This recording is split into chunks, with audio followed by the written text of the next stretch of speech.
አለው የሚል ነው። የሚያሳብድ መንፈስ ነው የመንፈስ። ማን ነው ከዚህ ልጅ ጋር የመጣው? ምንሽ ነው? እናቱ ጓደኛዬ ናት። የእብደት መንፈስ አለበት እላው ላይ። አቃለሁ። እብድ ሊያረጋው የሚችል መንፈስ አለ። ይሄ ልጅ የመንፈስ ከላዩ ላይ ካልሄደ አሁን ከዚህ ሰዓት ጀምሮ በሚቀጥሉት ሳምንት ውስጥ ልብሱም መቀየር አይፈልግም። ባዶ እግሩን ይሆናል። መንገድ ላይ ይወጣል።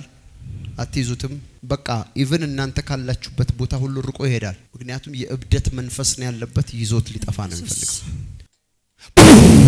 ጌይ ማይቲ ኔም ኦፍ ጂሰስ አይ ብሎ ሂም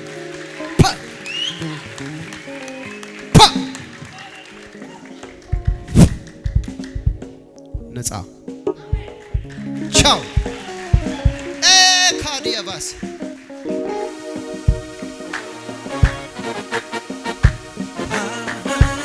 ተነስ።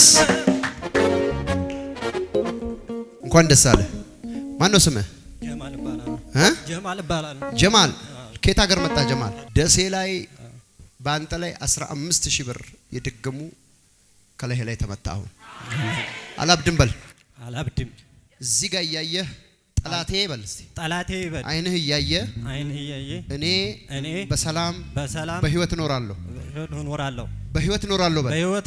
የዓለም መድኃኒት የሆነው ክርስቶስ ኢየሱስ እኔን አሁን ፈቶኛል። የእናንተ ድግምት በል በእኔ ላይ እያየ እዛ ጋር አይሰራም በል። በእኔ ላይ አይሰራም። እንኳን ደስ አለ። ደስ አለሽ ማሚ። ጌታ ኢየሱስን አመስግኝ። ከደሴ ነው የመጣችሁት? ከወረኢሉ ደሴ። ጌታ ኢየሱስ ይባርካችሁ። አንድ ሰው ጮሆ አሜን ይበል። የናዝሬቱ ኢየሱስ በሉ። የናዝሬቱ ኢየሱስ እዚህ አለ። ያላለቀ ጉዳይ ያልተቻለ ጉዳይ እዚህ ይቻላል። እዚህ ይፈጸማል። እንኳን ደስ አለሽ። አሜን። ደሴ ጌታ ኢየሱስ ይባርክሽ። ወረኢሉ ጌታ ይባርክ።